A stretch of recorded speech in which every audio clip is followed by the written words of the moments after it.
ప్రియమైన సంగమా, దేవుని బిడ్డలారా, మన ప్రభువును రక్షకుడైన యేసు స్వామి పేర మీ అందరికీ ఈ సాయంకాలపు శుభాలు, వందనాలు తెలియజేస్తూ ఉన్నాను. లెంట్లో ఆరాధనలోనికి అందరినీ ప్రేమతో ఆహ్వానిస్తూ ఉన్నాం. ప్రార్థనతో ఆరాధన ప్రారంభం చేద్దాం. మా ఆశ్రయ దుర్గమ, విమోచకుడ, సర్వశక్తి కలిగిన ప్రియ పరలోకపు తండ్రి, మీ ఘనమైన నామానికి లెక్కలేని స్తుతి స్తోత్రాలు చెల్లిస్తూ ఉన్నాము నాయన. మా దేవా, లెంట్లో 6వ దినంలోనికి మమ్మల్ని ప్రవేశపెట్టిన గొప్ప దేవుడు, రావలసిన మా ప్రియులందరినీ కూడా తోడుకొని రండి. వచ్చిన మా స్వరాలతో మిమ్మల్ని కీర్తించడానికి, గణపరచడానికి సహాయం చేయండి.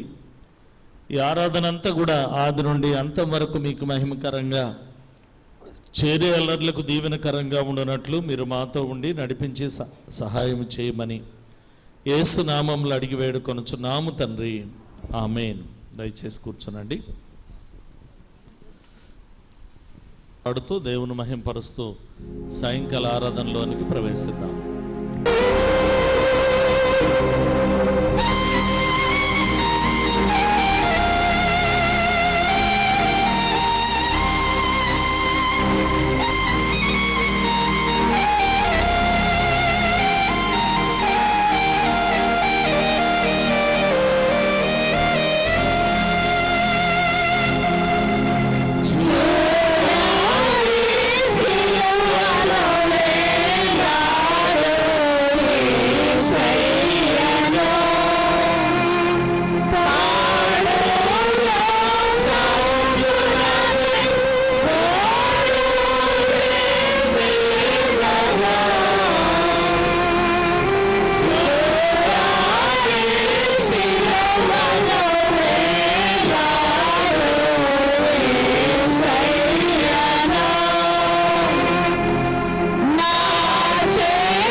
తండ్రి యొక్కయు కుమారుని యొక్కయు పరిశుద్ధాత్మ యొక్క నామమున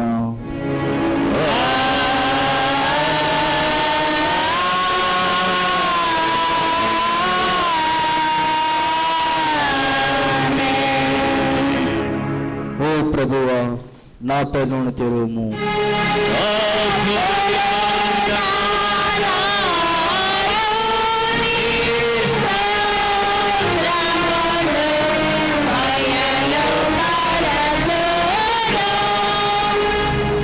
ఓ దేవా, నన్ను విడిపించుటకు త్వరగా రా.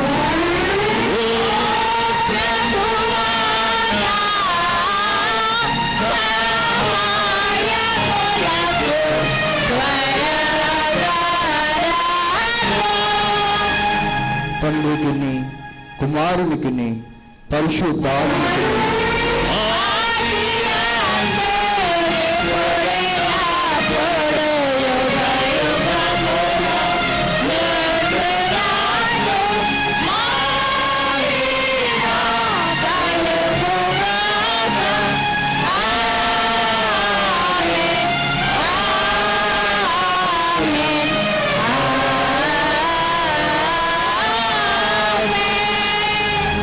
చేసి కూర్చున్నది. లెంట్లోని 6వ దినం కొరకు ఏర్పాటు చేయబడిన లేఖన భాగాలు చదవగా విందాం. పాత నిబంధన పాఠ్య భాగం జకరియా గ్రంథం 3వ అధ్యాయం 1 నుండి 10 వచనముల వరకు ఎం పద్మాంజలి గారు చదివి వినిపిస్తారు. పత్రికా పాఠ్య భాగం పేతురు రాసిన 2వ పత్రిక 2వ అధ్యాయం 4 నుండి 21 వచనాల వరకు కాకి కళ్యాణ్ గారు చదవాలని మనవి చేస్తూ ఉన్నాను. పాత నిబంధన పాఠ్య భాగం పద్మాంజలి.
గైకొన్న ఎడల నీవు నా మందిరము మీద అధికారివై నా ఆవరణములను కాపాడువాడవగదు.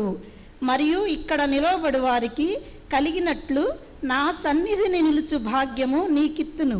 ప్రధాన యాజకుడవైన యెహోషువ, నీ ఎదుట కూర్చుండు నీ సహకారులు సూచనలుగా ఉన్నారు. నీవును వారును నా మాట ఆలకింపవలను. ఏదనగా చిగురు అను నా సేవకుని నేను రప్పింపబోచున్నాను. యెహోషువ ఎదుట నేనుంచిన రాతిని తేరి చూడుడి. ఆ రాతికి 7 నేత్రములున్నవి. దాని చెక్కడపు పని చేయువాడను నేను. ఇదే సైన్యములకు అధిపతియగు యెహోవా వాక్కు. మరియు 1 దినములోగానే నేను ఈ దేశం యొక్క దోషమును పరిహరింతును.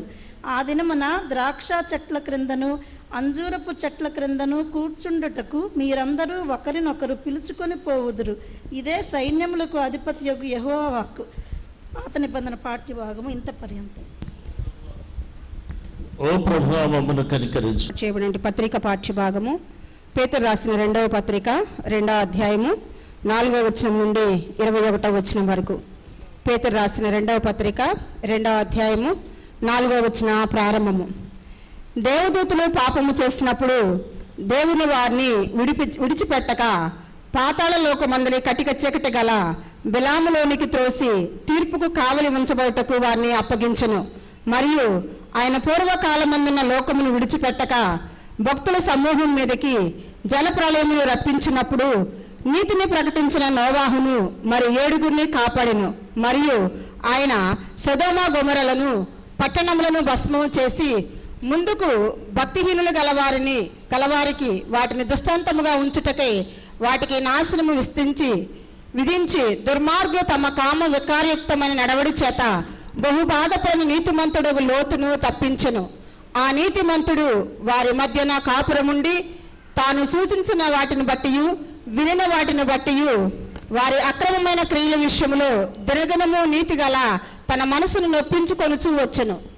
భక్తులు శోధనలో నుండి తప్పించుటకును దుర్నీతి పరులను ముఖ్యముగా మలినమైన దురాశ కలిగి శరీరానుసారంగా నడుచుకొనుచు ప్రభుత్వం నిరాకరించుచు శిక్షలో ఉంచబడిన వారిని తీర్పు దినము వరకు కావలిలో ఉంచుటకును ప్రభు సమర్థుడు. వీరు తెగులు గలవారును స్వేచ్ఛాపరులైన మహత్తులు వెరవక ఉన్నారు. దేవదూతల వారి కంటే మరి అధికమైన బలమును శక్తియు గలవారైనను ప్రభు ఎదుట వారిని దూషించి వారి మీద నేరము మోప వెరతురు. వారైతే పట్టబడి చంపబడుటకే స్వభావ సిద్ధముగా పుట్టిన వివేక శూన్యములకు మృగముల వలె ఉండి తమకు తెలియని విషయములను గూర్చి సూచించుచు తమ దుష్ప్రవర్తనకు ప్రతిఫలముగా హాని అనుభవించుచు తాము చేయు నాశనముతోనే తామే నాశనము పొందుదురు. ఒకనాటి సుఖానుభవము సంతోషమని ఎంచుకొందురు. వారు కళంకములను నిందాస్పదులై తమ ప్రేమ విందులలో మీతో కూడా అన్నపానములు పుచ్చుకొనుచు తమ భోగముల యందు సుఖించుదురు. వ్యభిచారిని చూచి ఆశించు పాపము మానలేని కనులు గలవారును అస్థిరులైన వారి మనసులను మరలు కొల్పుచు లోభత్వమందు సాధక చేయబడిన హృదయము గలవారును శాపగ్రస్తులై ఉండి తిన్నని మార్గము విడిచి బెయోరు కుమారుడైన బిలాము పోయిన మార్గమును బట్టి త్రోవ తప్పిపోయిరి. ఆ బిలాము దుర్నీతిని వలన కలుగు బహుమానమును ప్రేమించెను. అయితే తాను చేసిన అతిక్రమము నిమిత్తము అతడు గద్దింపబడెను. ఎట్లనగా నోరులేని గార్ధభావము మానవ స్వరముతో మాట్లాడి ఆ ప్రవక్త యొక్క వెరితనము అడ్డగించెను. వీరు నీళ్లు లేని బావులను పెనుగాలికి కొట్టుకొని పోవు మేఘములనై ఉన్నారు. వీరి కొరకు గాఢాంధకారమును భద్రము చేయబడి ఉన్నది. వీరు వ్యర్థమైన డంబపు మాటలు పలుకుచు తామే శరీర సంబంధమైన దురాశ గలవారే తప్పు మార్గమందు నడుచుకొని వారిలో నుండి అప్పుడే తప్పించుకొనిన వారిని పోకిరి చేష్టల చేత మరలు కొల్పుచున్నారు.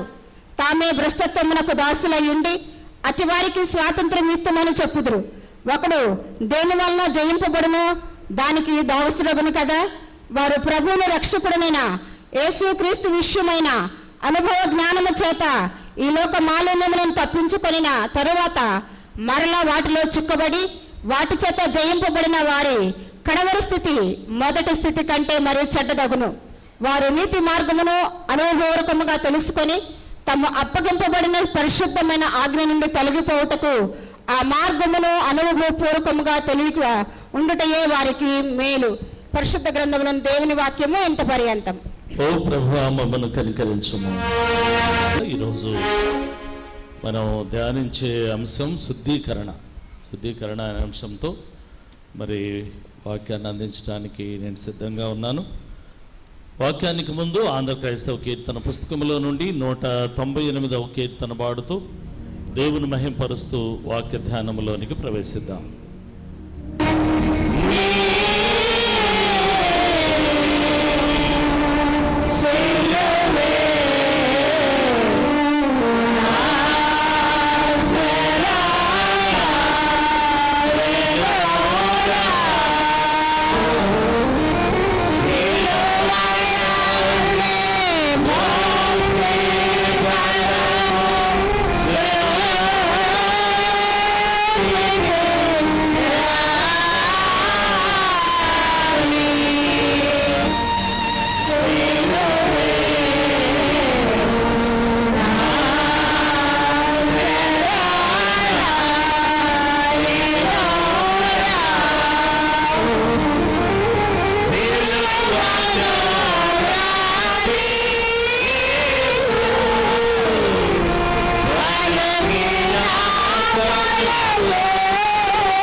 తండ్రి అయిన దేవుని నుండి, ప్రభు అయిన యేసు క్రీస్తు నుండి కృపయు సమాధానములు మీకు కలుగునుగాక.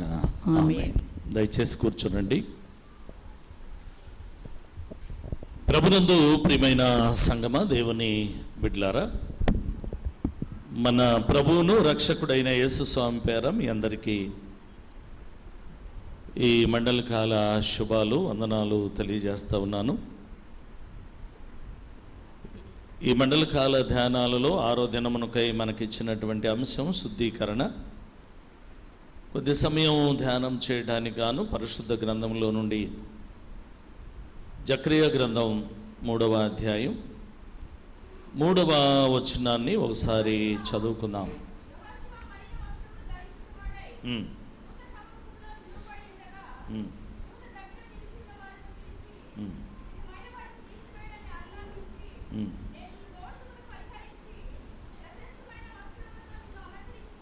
నీ దోషములను పరిహరించి ప్రశస్తమైన వస్త్రములతో నిన్ను అలంకరించుచున్నానని సెలవిచ్చాను. చిన్న ప్రార్థన చేసుకుందాం.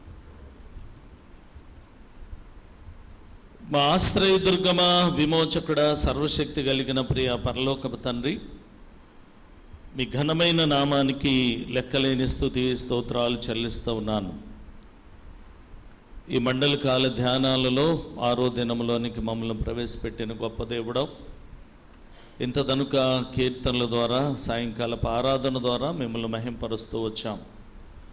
కొంత సమయం ప్రభా మిమ్మల్ని ధ్యానించడానికి చదవబడిన మూలవాక్యము నుండి కొంత సమయం మీరు మాతో మాట్లాడండి. మీ మాటలు జీవము కలిగినవి, శక్తివంతమైనవి, మానవులమైన మా జీవితాలు మార్చేవి. నా నోటి మాటలు మా అందరి హృదయ ధ్యానములు మీ దృష్టికి అంగీకారముగా చేయమని యేసు నామములో అడిగి వేడుకొనుచున్నాము తండ్రి. ఆమేన్. ప్రభునందు ప్రియమైన సంగమ, దేవుని బిడ్డలారా, మనం శుద్ధీకరణ అనే అంశాన్ని ఈరోజు మనం ధ్యానం చేస్తున్నాం. శుద్ధీకరణ అంటే మలినమైన స్థితి నుండి పవిత్రతలోనికి ప్రవేశించటం. మలినమైన స్థితి నుండి పవిత్రతలోనికి ప్రవేశించటం. అయితే యూదులు శుద్ధీకరణాచారం జరిగించేవాళ్ళు. యూదులు శుద్ధీకరణాచరణ జరిగించేవాళ్ళు. ఎట్లా అని అంటే, ఒక వ్యక్తి చేసిన పాపాన్ని ప్రాయశ్చిత్తం జరగాలి అని అంటే పాప పరిహారార్థ బలి చెల్లించేవాళ్ళు. పాప పరిహారార్థ బలి. గమనించండి, దహన బలి ఉంది, పాప పరిహారార్థ బలి ఉంది. దహన బలి మొక్కి అడిగితే చెల్లించేది. పాప పరిహారార్థ బలి ఇది ఎందుకు ఇలా చెల్లిస్తారు అని అంటే, గమనించండి, ప్రతి యూదుడు కూడా ఎక్కడున్నా, ఏ ప్రదేశంలో ఉన్నా, పస్కాకి ఖచ్చితంగా యెరూషలేముకు రావాలి. పస్కాకి. ఎందుకంటే వాళ్ళకి 7 పండుగలు ఉన్న చాలా ఇంపార్టెంట్ ఫెస్టివల్స్ ఒక 3లో చాలా వెరీ వెరీ ఇంపార్టెంట్ ఫెస్టివల్ ఉందంటే పస్కా. అందుకనే ఈ 3 పండుగలకి యూదులు హాజరవుతారు. ఒకదానికి అవ్వలేదనుకోండి, 2వ పండగకి రావాలి. 2వ పండగకి రాలేదనుకోండి, 3వ పండగకైనా ఖచ్చితంగా ఉండాలి. ఉండకపోతే యూదులకున్న 12 గోత్రాలలో నుండి ఏ గోత్రం వాడు పండగ హాజరవ్వలేదో ఆ గోత్రము నుండి అతని పేరు తొలగించబడుతుంది. అతని పేరు తొలగించబడదు. కనుక ఖచ్చితంగా వస్తారు. యూదులకి ఈ పద్ధతి, ఈ శుద్ధీకరణ లేదా పాప పరిహారార్థ బలి, పస్కాని చెల్లించటం చాలా ఇంపార్టెంట్. మీకు ఒక మాట చెప్పాలి, ప్రభువు కూడా యూదుడు. అందుకనే పస్కాకి యెరూషలేంకి ఎన్ని రోజుల ముందు వచ్చాడు? 6 దినాల ముందు వచ్చాడు. అది విషయం. వీళ్ళకున్న పద్ధతులై ఇక లేవు అంటానికి వీల్లేదు. 6 దినాల ముందు వచ్చాడు. గమనించండి, యూదులు యోమ్ క్రిప్పర్ అనే అటువంటి ఒక పండగని సంవత్సరానికి ఒకసారి ఆచరిస్తారు. పస్కా కూడా సంవత్సరానికి ఒకసారే. అయితే సంవత్సరానికి ఒకసారి ఆచరించే అటువంటి ఈ పండుగలో ప్రతి వ్యక్తి వాడి స్తోమతను బట్టి అంటే ధనవంతుడైతే కోడెనో దూడనో తీసుకెళ్తాడు. బీదవాడు అనుకోండి పావురాన్నో గువ్వనో తీసుకుని వెళ్తాడు. తన కుటుంబాన్ని అంతా తీసుకుని యెరూషలేము దేవాలయానికి వెళతాడు. యెరూషలేము దేవాలయాన్ని గతంలో చెప్పాను, మనలాగా కింద లేదు. 7 hills, 7 కొండల మీద ఉంది. 7 కొండల మీద ఉన్న యెరూషలేము దేవాలయానికి ఎక్కి తన కుటుంబాన్ని తను నిలబడి, దేవా, ఈ సంవత్సర కాలం అంతా చేసినటువంటి పాపం, దాని బదులుగా ఇదిగో ఈ పావురాన్నో గొవ్వనో పొట్టేలునో కోడెనో దూడనో ఇదిగో నా పాపము కొరకై పరిహారార్థముగా దీనిని చెల్లిస్తున్నాను అని వధిస్తాడు. ఇది పాప పరిహారార్థ బలి. ఇక ఏమనుకుంటాడంటే ఈ సంవత్సరం పాపం పరిహరించబడింది అనుకుంటాడు. మరలా వచ్చే సంవత్సరం పస్కా పండుగ వస్తుందిగా, ఏటేటా ఈస్టర్ వస్తుంది, ఏటేటా పస్కా పండుగ కూడా వస్తుంది. మరలా పస్కా పండుగ వచ్చినప్పుడు ఇదే క్రమాన్ని పాటిస్తాడు. తన పాపాన్ని పరిహరించుకోవడానికి, శుద్ధీకరించుకోవడానికి, అంటే మలినమైన స్థితి నుండి పవిత్రమైన స్థితిలోనికి వస్తున్నాను అనుకుంటాడు.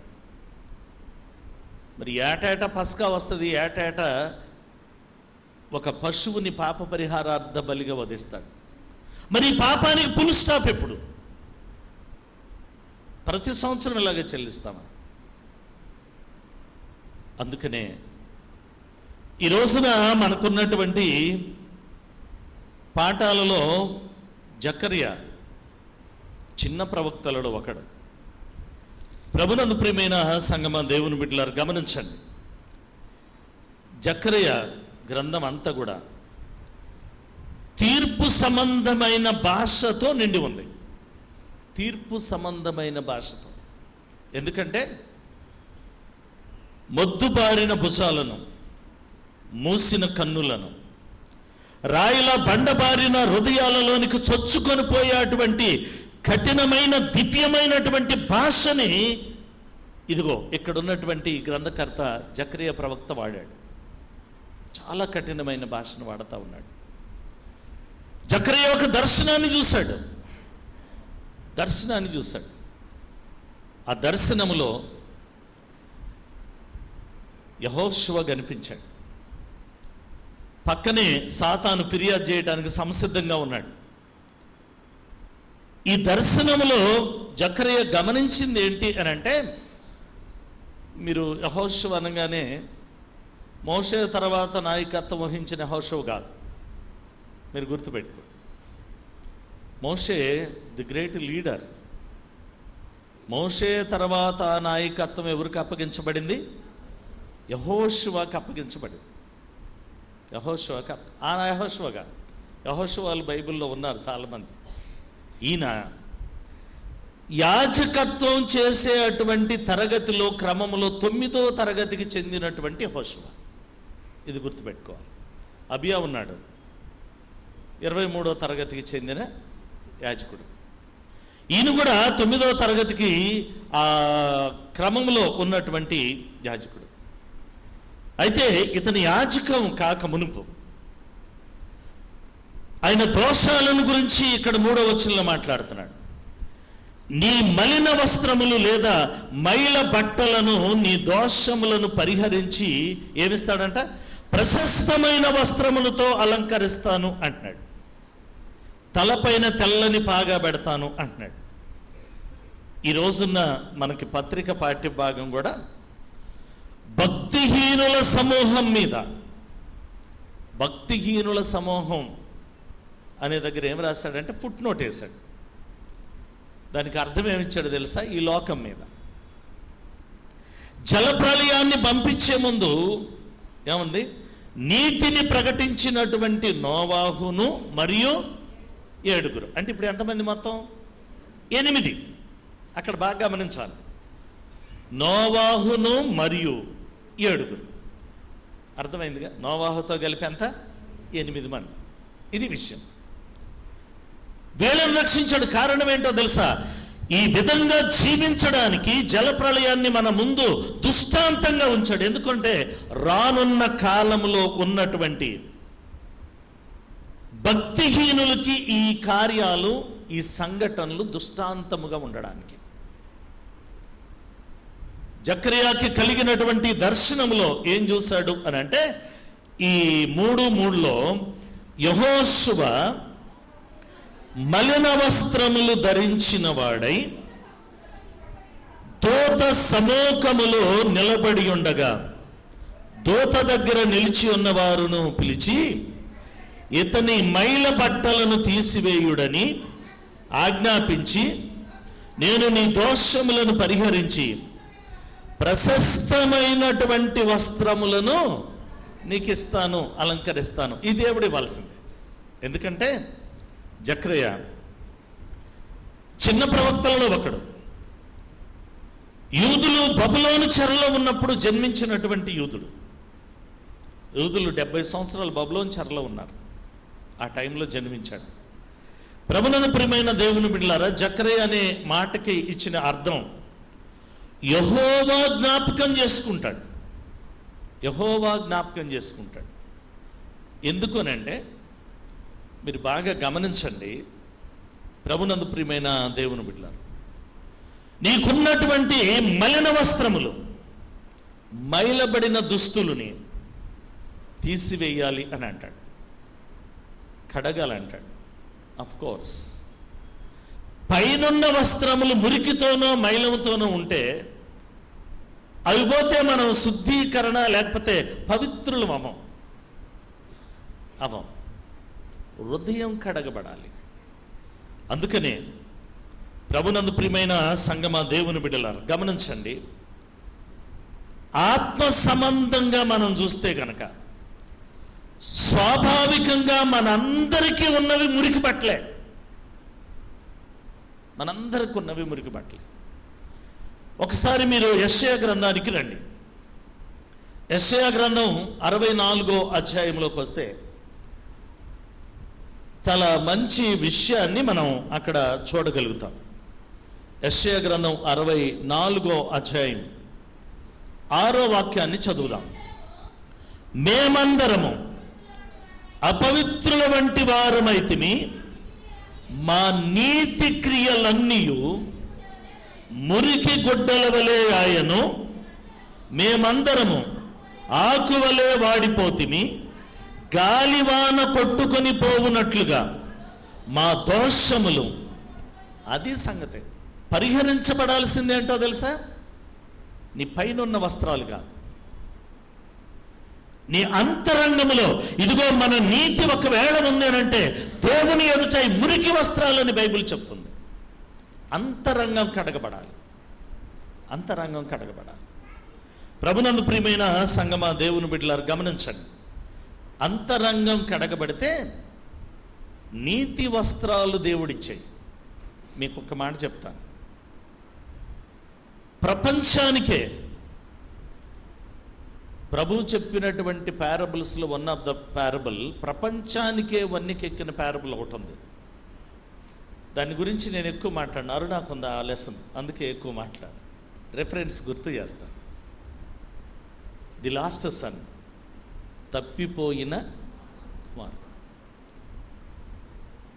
వాడికి ఏ పరిస్థితి వచ్చిందంటే, పందులు తినే ఆహారం తినేటప్పుడు ఏం రాశాడు తెలుసా? బుద్ధి వచ్చినప్పుడు. ఏమొచ్చింది వాడికి? బుద్ధి వచ్చింది. అప్పుడు తండ్రి ఇల్లు గుర్తొచ్చింది. నా తండ్రి ఇంటి అనేక మందికి భోజనం ఉంది, నేను ఇక్కడ ఆకలి బాధతో చచ్చిపోతున్నాను. వాడికి బుద్ధి వచ్చింది. బుద్ధి వచ్చి తిరిగి తండ్రి ఇంటికి వస్తుంటే తండ్రి చేసిన అంటే వాడు హృదయ అంతరంగం మారింది. వాడు హృదయం అంతరంగం ఇది మారాలి. హృదయాంతరంగం మారిన తర్వాత నువ్వు వేసే వస్త్రాలు ప్రశస్తమైనవే. అందుకనే అక్కడ రాశాడు, ఒకసారి మనం చదివితే లోకాసు వార్త 15వ అధ్యాయం 22వ వచనానికి ఒకసారి రండి. ఒక్కళ్ళు చదవాలి. ప్రశస్త వస్త్రములు త్వరగా తెచ్చి నీకు కట్టి ఉంగరం పెట్టి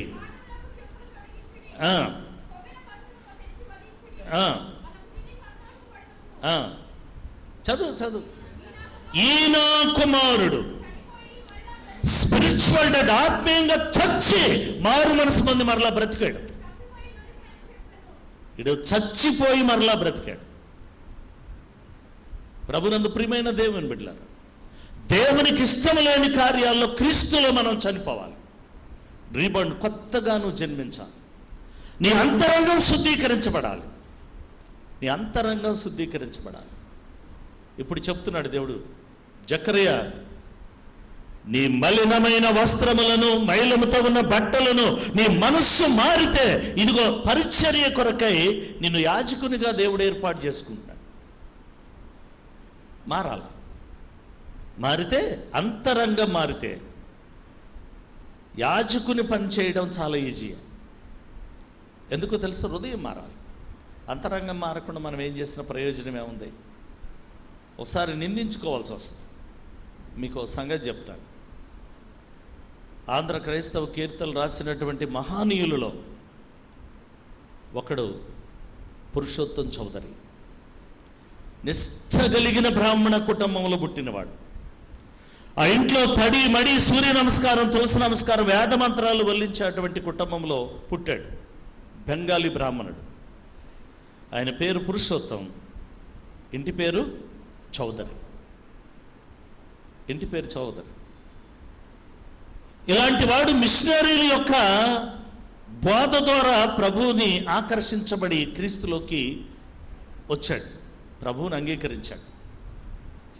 మీరు గమనించండి, ఉభయ గోదావరిలో ఒడ్డున రాజా చిన్నమ్మ గారి తోట విజయవాడ గొప్ప పరిచర్య చేశాడు. 7 గంటలు 8 గంటల ఆరాధనకి 5,000 మంది వచ్చేవాళ్ళు. ఆరాధనకి 5,000 మంది. 5,000 మందికి వాక్యం చెప్పేవాడు. 5,000 మందికి వాక్యం చెప్పేవాడు. మంచి బ్రాహ్మణుడు.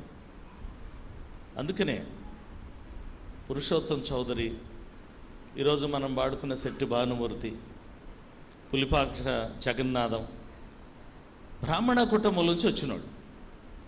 మనం ఒక పాట హమ్ చేయాలంటే మీరు చూడండి, మనకి పెంతుకోస్తు సంఘానికి చాలా వ్యత్యాసం ఉంటుంది. గొర్రె గోతులో పడిందన్న హల్లులే అంటాడు, వీళ్ళు హల్లులే అంటాడు. గొర్రెలు గోతులో పడితే హల్లులే ఏంది? బతికిస్తే హల్లులే చెప్పాలి. ప్రతిదానికి హల్లులే అంటాడు. ప్రతి వచనానికి పాట ఉంటుంది. సొంగ జాకబ్ గారని మన ఏపీ గవర్నమెంట్లో ఉన్నతమైన స్థితి చేశాడు. ఆయన వెళ్ళిన సంఘంలో ఇలాగేమనంటే, లోదరన్ సంఘంలో ఉన్న, పెంతుకోస్తు సంఘంలో ఉన్న పాస్టర్ గారు ఇది చెప్పు, రేపు నుంచి మేము రావాలో వద్దో తెలుసుకుంటామన్నాడు. మనం కూడా పాటలు హమ్ చేయొచ్చు. ఎప్పుడంటే సందర్భం ఏమిటో, బైబిల్ వాక్యంలో సందర్భం ఉంటే ఆ సందర్భానుసారమైనటువంటి, ఎందుకంటే ఆంధ్ర క్రైస్తవ పాటల కీర్తనలు, మిగతా పుస్తకాలు పాటలు. పాటకి కీర్తనకి వ్యత్యాసం ఉంది. కీర్తన అని అంటే గుండె అంతరంగ లోతుల్లో నుంచి వచ్చేది. పాట అంటే పెదవుల మీద నుంచి వచ్చేది. భక్తులు ఆంధ్ర క్రైస్తవ కీర్తనలు రాశారు అని అంటే వాళ్ళ జీవిత అనుభవాలు.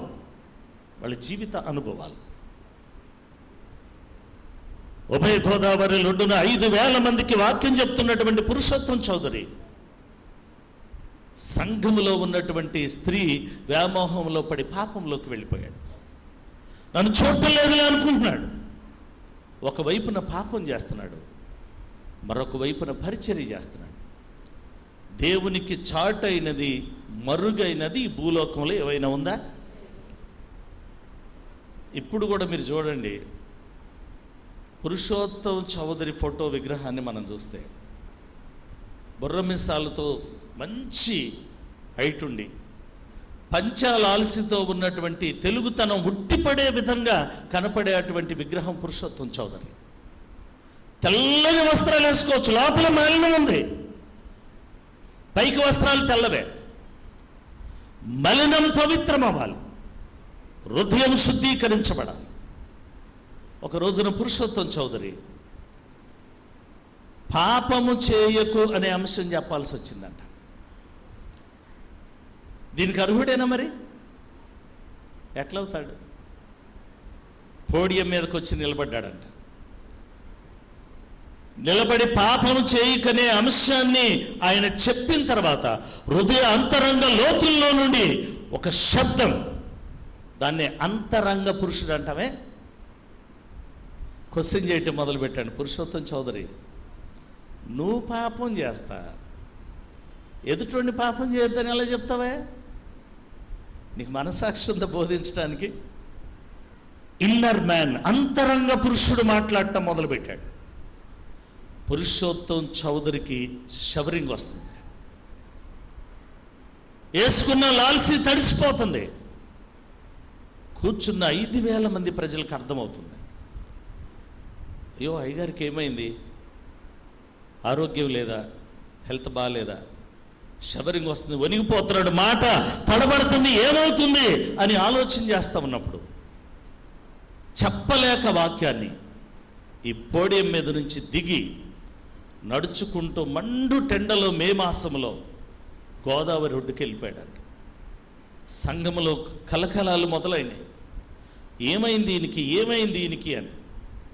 ప్రభునందు ప్రియమైన దేవుని బిడ్డలారు గమనించండి, పైకి తెల్లని వస్త్రాలే ఉన్నాయి, అంతరంగం మలినమైంది, అంతరంగం పాడైంది.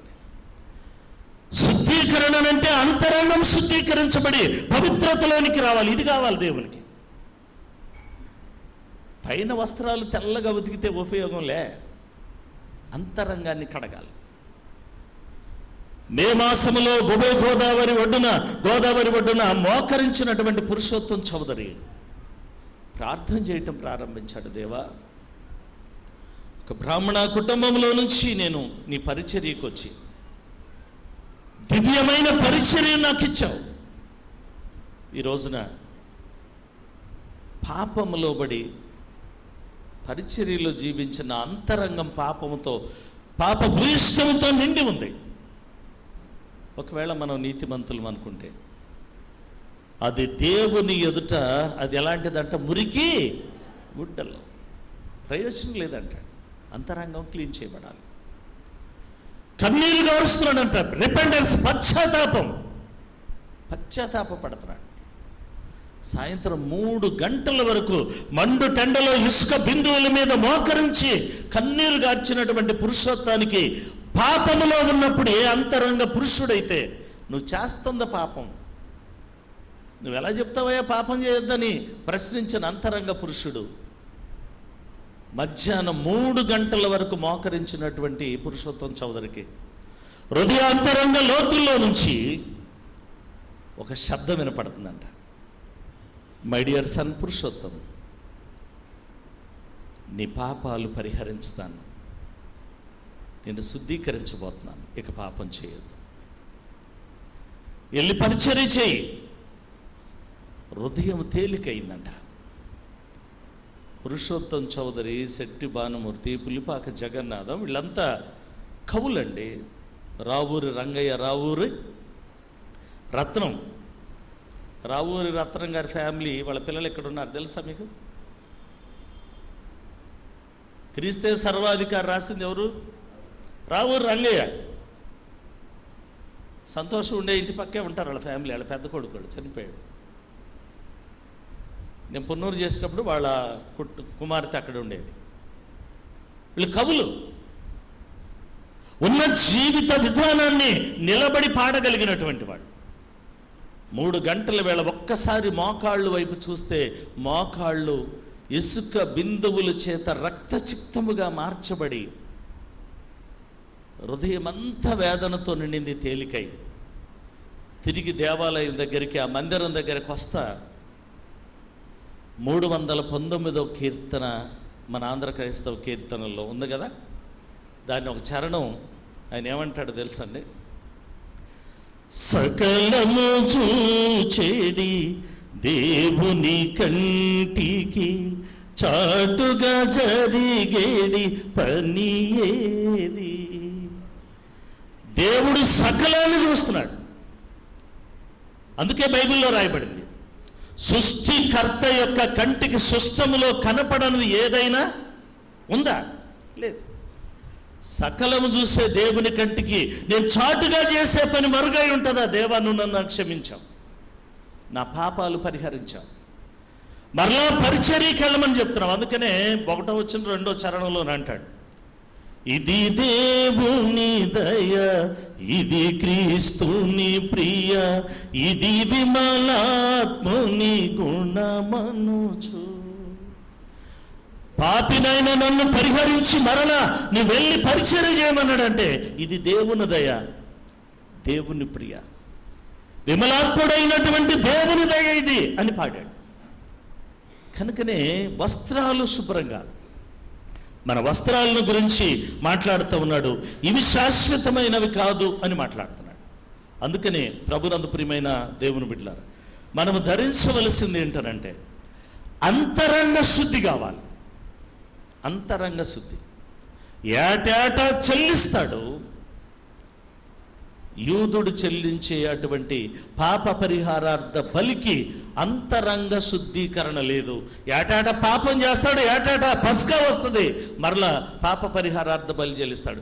ఈ పాపానికి ఫుల్ స్టాప్ ఎప్పుడు? అందుకనే దైవమే శరీరధారిగా వచ్చి, యూదుడు నువ్వో నేనో చెల్లించే అటువంటి కోడెల గువ్వలు ఈ యొక్క పావురముల యొక్క రక్తము చేత పాప విమోచన జరగదు. కనుకనే పరిశుద్ధుని యొక్క రక్తం చిందించబడాలి. పరిశుద్ధుని యొక్క రక్తం. ప్రభునందు ప్రియా దేవుని బిడ్డలారా, పాపిని పరిశుద్ధుని యొక్క రక్తం శుద్ధీకరించాలి. అందుకనే పౌలు అన్నాడు, మీ శరీరములను క్రీస్తు రక్తములో ఏం చేయాలా? ఉదక స్నానం చేపించమంటాడు. మన శరీరములను, మన అంతరంగాన్ని క్రీస్తు రక్తములో కడగబడాలి. ఈ అనుభవంలోనికి రావాలి. ప్రభునందు ప్రియమైన దేవుని బిడ్డలారు గమనించండి, ఉదక స్నానం మీకు అర్థమవుతుంది అనుకుంటున్నాను. మీ శరీరములను ఉదక స్నానం చేపించమంటాడు. ఉదక స్నానం అంటే అర్థం ఏంటంటే మీకు ఈజీగా అర్థమయ్యే విషయం చెప్తాను. ఇప్పుడు నేను ఈ అంగి 2-3 సార్లు వేసుకున్నాను, బాగా మురికి పడుతుంది. పాస్టమ్ గారు ఏం చేయాలంటే కొంచెం గోరెచ్చలు నీళ్ళు చేసి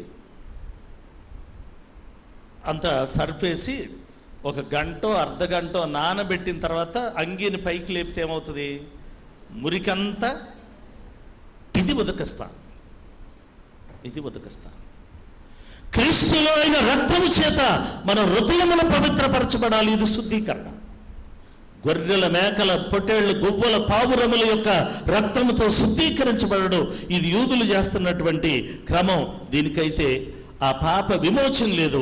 ఇశ్రాయేలీల పాపాన్ని, సర్వమానవాళి యొక్క పాపాన్ని ప్రభునందు ప్రియా దేవుని బిడ్డలారా తీసివేయటానికి పునాది లాంటి కార్యం ఒకే ఒక రోజు జరిగింది. అదేదనంటే క్రీస్తు శిలువ పైన మరణించినటువంటి రోజు. సర్వమానవాళి పాప విమోచన కొరకై ఆయన రక్తాన్ని చిందించాడు.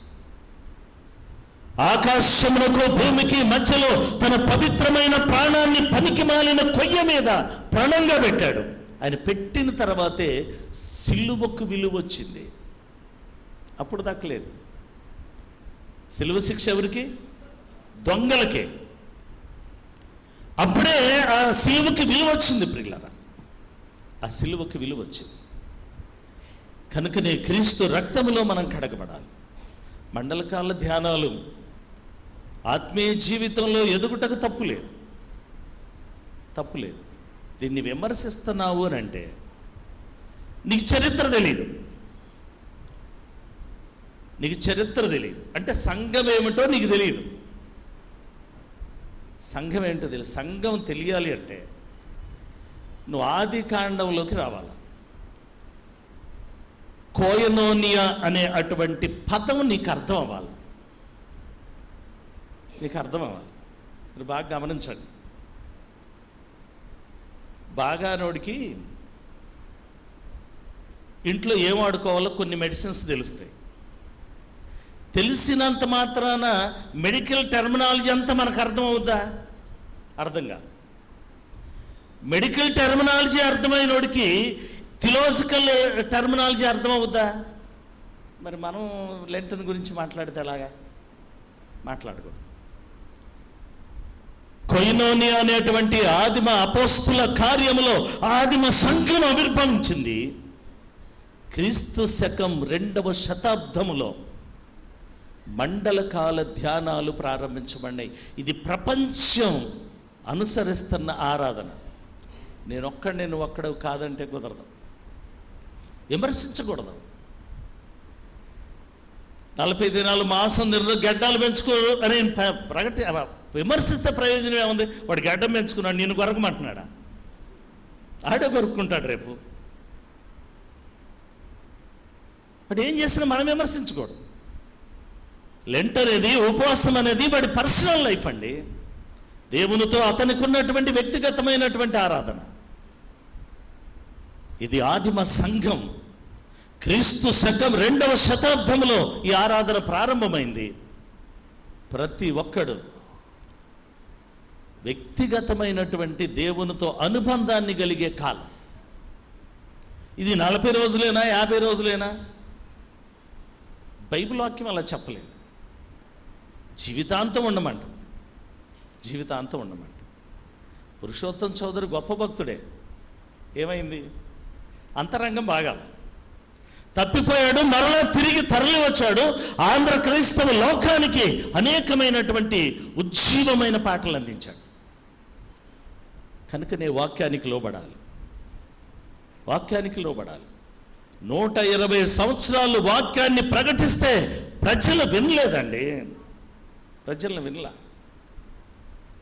దేవుడు చెప్తున్నాడు రా బాబుని పగలంతా వాడం చేసి రాత్రంతా బాకానాదాన్ని ఊదితే నోవాహు తాత చెప్పేది ఇది నిజమా?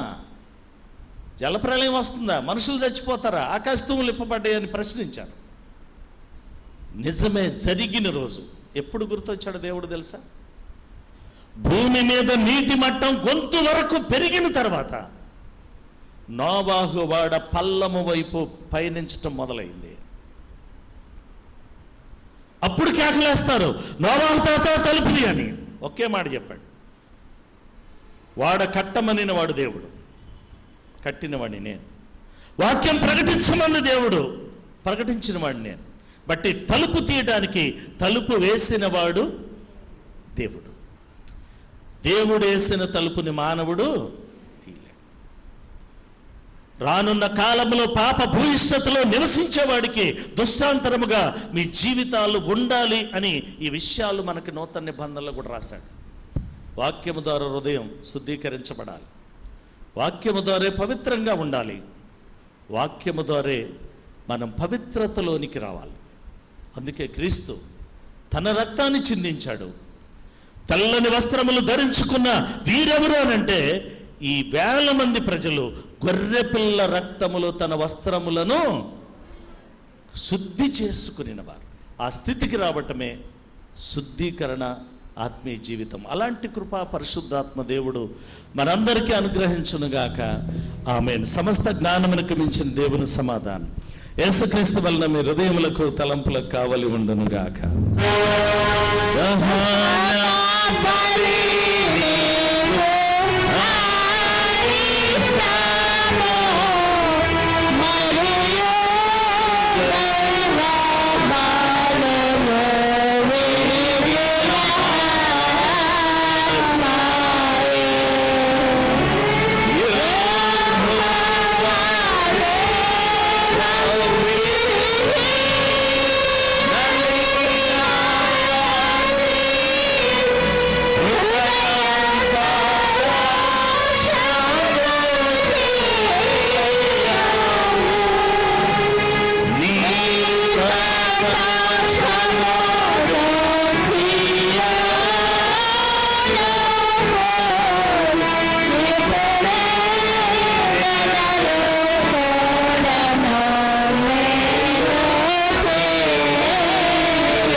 ప్రార్థించండి.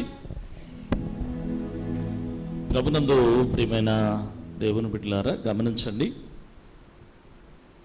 మరి ఇంకోసారి మనం చేస్తూ ఉన్నాను. మనం నూతన దేవాలయ ర్యాంప్ దాదాపు 9-10 అడుగుల ఎత్తులో ఉంటుంది.